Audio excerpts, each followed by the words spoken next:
Somos retransmitidos por Pública FM. Quito, Guayaquil y Cuenca 105.3. Manta 88.1.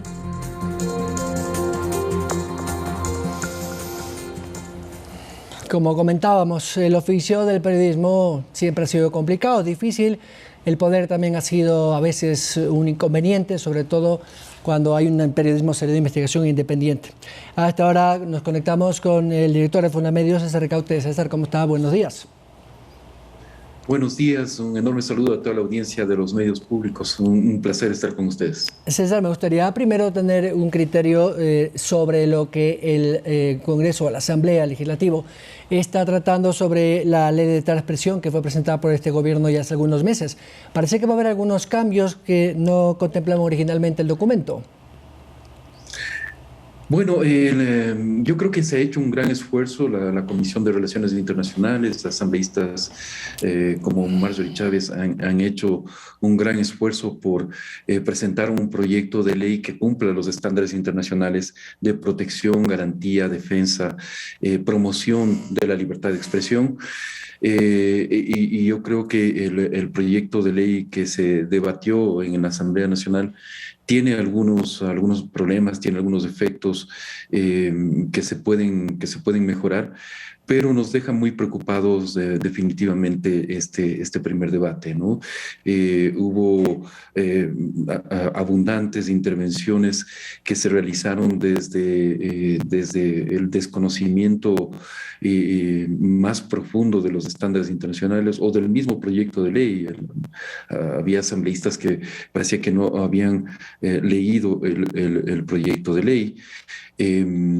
Otros más bien parten desde una visión o tratan de recuperar esa visión de control del Estado, de hiperregulación estatal sobre este derecho humano fundamental, ¿no es cierto? Recordemos que en realidad lo que está en juego aquí es dos visiones, ¿no es cierto? Una visión que nos dice que la libertad de expresión es un derecho fundamental que tiene que ser garantizada por el Estado, y otra visión que nos dice que este derecho en realidad es un servicio público que tiene que ser controlado por el Estado, que tiene que ser regulado e hiperregulado, incluso como fue la ley de comunicación del correísmo por parte del Estado. Y lo que hemos tenido en la Asamblea Nacional, como digo, nos deja muy preocupados porque gran parte de las intervenciones son realizadas no solo desde esta visión, sino además desde la más profunda ignorancia de los estándares internacionales, desde el más profundo desconocimiento del mismo proyecto de ley, con un afán, encontramos en algunas intervenciones, un afán de revancha contra los medios de comunicación y periodistas. Hubo amenazas incluso contra medios de comunicación. Y lo que sucede, en realidad lo que nos deja perplejos es que en realidad hay un desconocimiento casi total de la situación misma de los medios de comunicación y periodistas del país. La mayoría de periodistas y medios de comunicación viven en una situación de precariedad casi total, de inseguridad, ¿no es cierto? Las cifras de agresiones nos dejan muy preocupados. Las cifras de agresiones del año 2021 nos dejan muy preocupados porque vemos la acción de grupos, incluso ya de crimen organizado, amenazando y actuando contra periodistas, amenazando periodistas y medios de comunicación. Y como digo, si uno recorre el país, nosotros lo hemos recorrido el año pasado, en plena pandemia, y ve que la situación de periodistas y medios en gran parte del país es absolutamente precaria, es muy difícil, es muy complicada, y sobre esa situación de medios y periodistas se intenta más bien imponer mayores controles estatales cuando debería más bien estimularse y protegerse la actividad periodística. César, y ahí apunta un poco también mi siguiente pregunta, que entiendo ustedes tienen una campaña, esto de la prevención de la ansiedad de los periodistas, porque claro, indefensión jurídica, inestabilidad laboral, a veces malos pagos o digamos, no valorando el trabajo profesional de quienes efectivamente día a día nos jugamos el pellejo cada vez que salimos a contar una crónica. Efectivamente hay esa ansiedad en el gremio. Sí, un estudio que hicimos el año pasado junto con la Universidad Técnica Particular de Loja, la UTPL, sobre salud mental de periodistas, nos revelan cifras absolutamente preocupantes, ¿no? En la cual esta situación de estrés, de ansiedad, serios dificultades, ¿no es cierto?, para tener una salud mental equilibrada, por parte de los periodistas, realmente en este momento no se tiene, y más bien se está viviendo situaciones de mucha de mucha ansiedad, ¿no?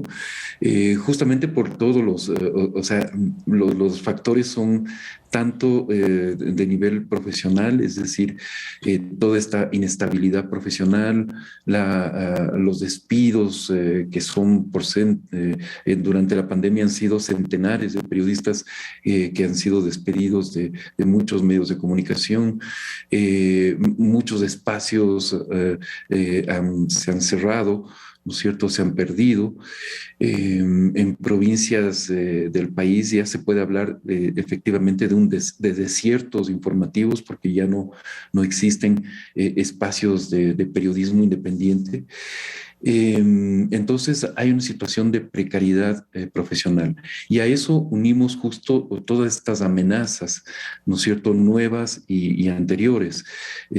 Por un lado, como digo, la acción de delincuencia organizada se constituye en una amenaza nueva, reciente, contra el periodismo. No lo habíamos vivido de esa forma. O sea, puede haber habido antes acción de grupos delincuenciales en contra de periodistas, pero ahora lo estamos viviendo de forma sistemática desde el año pasado.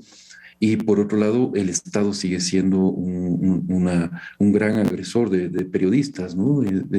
Las fuerzas de seguridad del Estado, por ejemplo, vimos con mucha preocupación un repunte de las agresiones de las fuerzas de seguridad del Estado en contra de periodistas y medios de comunicación en el año pasado. Entonces, todo este conjunto de amenazas y de situación precaria del periodismo hace que obviamente tenga un impacto en la salud mental de los periodistas, y es necesario actuar ahí, ¿no es cierto?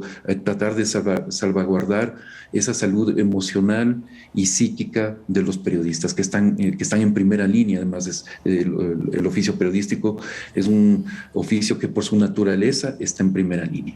Gracias, César. Estoy contra el tiempo, muy gentil. Un enorme saludo. Gracias a usted. El director de Fundamedios. Ahora seguimos con el tema. Con nosotros el licenciado Marco Villarroel, el doctor Marco Villarroel, presidente del Tribunal de Honor del Colegio de Periodistas de Pichincha. Don Marco, qué gusto ver a los tiempos. ¿Cómo está usted? Hola, ¿cómo está? Justamente a los tiempos. Gusto de saludar. ¿Cómo está? Bueno, ¿qué criterio tienen ustedes a propósito de esta ley que se está tratando? Bueno, hay que señalar que el Colegio de Periodistas, la Federación Nacional de Periodistas y muchas otras instituciones, entre ellas las académicas, durante muchos años han estado planteando la necesidad de una ley de comunicación, ley de información, como quiera llamarse. De esto data ya casi 30 años que los esfuerzos no han podido concluir en un documento constitucional y legal que permita, como decía el compañero presidente de Fundamedios, César Ricaurte, mejores condiciones de trabajo para los periodistas. Pero el procedimiento que se sigue ahora es un procedimiento caótico, absolutamente, yo podría decir, improvisado, y que al parecer no toma en cuenta la enorme importancia que debe tener una ley de comunicación. En primer lugar, hay que señalar que lo que se siente todavía es un encono y muy bien fundamentado, por un lado, por la vigencia de la ley de comunicación resuelta, aprobada en el tiempo de Rafael Correa. Sí, fue una etapa feroz, fue una etapa de persecución al periodismo, fue una etapa de violación de las libertades comunicacionales. Sí, es una cosa que registra la historia como de gran importancia, digamos, negativa para la historia del país. Sin embargo, los tiempos han pasado y hay que aprovechar la oportunidad para que con el apoyo de lo más prestante que hay en el periodismo y la comunicación en el Ecuador se pueda establecer definitivamente una ley de comunicación que no se refiera solo al concepto de la libertad de expresión, porque si ustedes ven el nombre de la ley, uno de los proyectos es proyecto de ley de respeto a la libertad de expresión. Sí, la libertad de expresión es absolutamente importante, pero en el campo de la comunicación es una parte.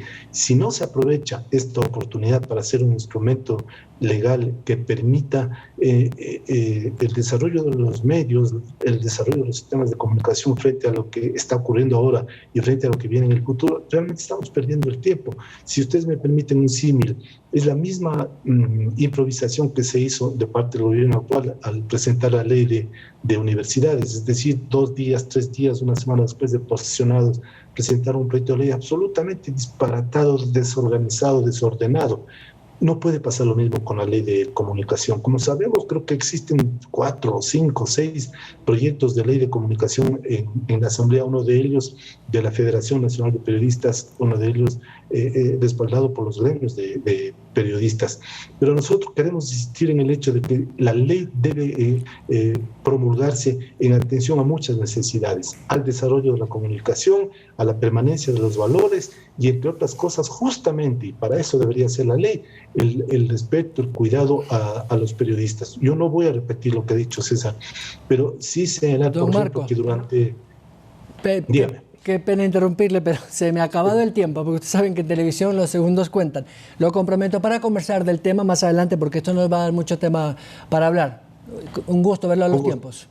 Con gusto, muchas gracias. Gracias al doctor Marco Villarruel, él es presidente del Tribunal de Honor del Colegio de Periodistas. Nos vamos. Hoy a las 19 horas, Andrea Orbe tendrá el resumen de esta jornada de lunes. De mi parte, buenos días. Gracias.